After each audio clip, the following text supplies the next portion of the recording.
Hi, this is Margo Morton for Module 8, and this class is EDL 851, and our assignment is Legal Aspects of Teacher Evaluation. So for my presentation today, I'll be giving you a summary of the 3 assigned articles. I'll also be explaining the evaluation system used in my district. I'll discuss a court case, and I'll also discuss my own feelings towards how best to operate within legal guidelines regarding teacher evaluation. Article 1 discussed the Every Student Succeeds Act, which was put into place in 2015 by President Obama. This act stated that federal governments can't have input in teacher evaluations, and it really placed less emphasis on federal government and more emphasis on state governments being in charge of evaluation processes. It also explained that test scores aren't everything, and that states can redesign and submit their own evaluations. So again, giving that control back to the states.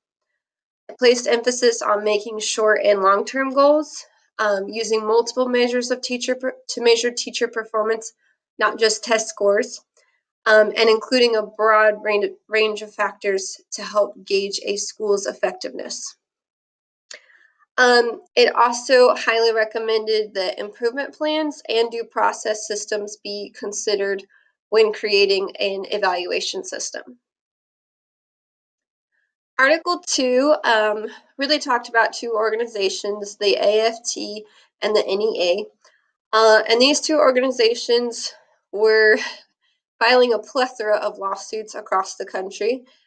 Some of the particular states that were in lawsuits in this article were New Mexico and Louisiana. They were challenging the new evaluation system that was put into place in their state. Also, Tennessee and Florida, whereas their states had a high emphasis on using test scores to judge teacher performance. And so the AFT and the NEA were highly contesting that. And then in New York, they were really concerned about the fairness of evaluations and if they were truly validated measures or not. And obviously, all of these court cases, no matter the outcome, will have effect on future evaluation processes and future laws. Article 3, it really just kind of gave a broad overview of teacher evaluation and what it is. Well, what it is a way to review and rate teacher effectiveness. With some teacher evaluation systems, they are just done district to district, and they can vary greatly even in neighboring districts, which I was really surprised by that. Some of the processes that are used are rubrics, checklists, observations, student work, lesson plans. All of those factors can play into a teacher evaluation.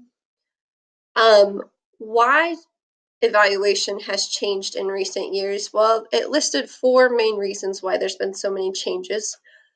The first is because a lot of new research has come out about teacher quality. There's also been a higher effort placed on how to boost teacher effectiveness. State laws and regulations have been revamped to change evaluations. And then also there's been a high amount of political pressure to get rid of ineffective teachers. This article also discussed some new evaluations that have come into light. One of those evaluations is called the value-added model, which in some, it attempts to filter out bias based on a statistical analysis. Really, it sounded pretty complex. I don't know that this model would be best for low-income schools or very small school districts, because it sounds like there's quite a bit of specific training that goes into using this particular evaluation model. So in my district, USD 443, we use what's called the E4E for our teacher evaluations, and it measures 4 areas to rate teacher effectiveness. And they're understanding of learners, mastery of content, effective use of pedagogy, and engagement in professional activities. My district also utilizes e-walkthroughs, which are essentially just that. It's a 5-minute walkthrough in the teacher's class. and you're provided immediate feedback in an email. This can be done by a plethora of people. The principal, the instructional coach are obviously two of the main people that use the e-walkthrough, but also from time to time, a group of teachers during their plan time will, with the instructional coach and with the principal, walk into various teachers' room and conduct an e-walkthrough on that teacher. And then when they leave that room, they have some discussion about some effective strategies they notice, as well as some strategies that maybe could have been put in place. So the long-term goal of using walkthroughs is to get a building trend, so that the principal can notice things that we are consistently implementing in every lesson every time, or things that might be lacking. As far as the E4E, the formal observation, it really just depends on your time in the district, if you'll be evaluated 1 time, 2 times, or maybe even just once every 3 years, which seems a little sparse in my opinion. And it follows the typical observation cycle, the pre-op, the observation, and the post-op. If it is felt that an employee had an unfair evaluation, they have to write a written response and attach it to the evaluation form, and then that is submitted to the superintendent for further review. A legal case where a teacher did feel they had an unfair observation and were they were unduly fired was in Broward County, and the teacher was Stephen Yanks, and he was fired in 2014 due to a poor evaluation, although this teacher contested that the evaluation was botched and that the principal unfairly used the results against him to fire him.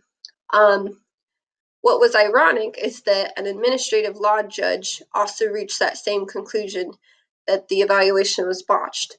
But the school board refused to listen to that recommendation, and they went ahead and fired him. Well, I guess I should say they went ahead and they refused to rehire him. And so then Yerkes, of course, filed an appeal. And then later that year, the District Court of Appeals also ruled with that same judgment that the evaluation was botched and he was unfairly fired. So, of course, the Broward County School District was held liable. It was found that Yerkes was eligible for rehire, and he was also to get 3 years of back pay. I found this article very interesting, and well, I read a couple articles about this teacher, and it did sound like he had some questionable practices, and that many people did truly feel he was ineffective. But that's not really the case here, whether he was ineffective or not. The case is proper procedures and protocols were not followed, and because of that, he, even if he was an ineffective teacher, because proper procedures weren't followed, the school district got in trouble, and really literally had to pay for it.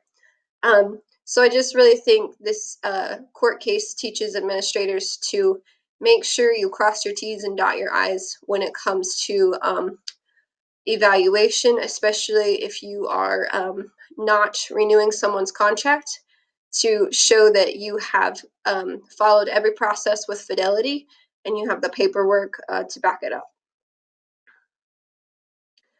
So as a future principal, I plan to avoid getting into any legal conflict by the following. I think first and foremost, I think it's important to form meaningful relationships with all staff and community.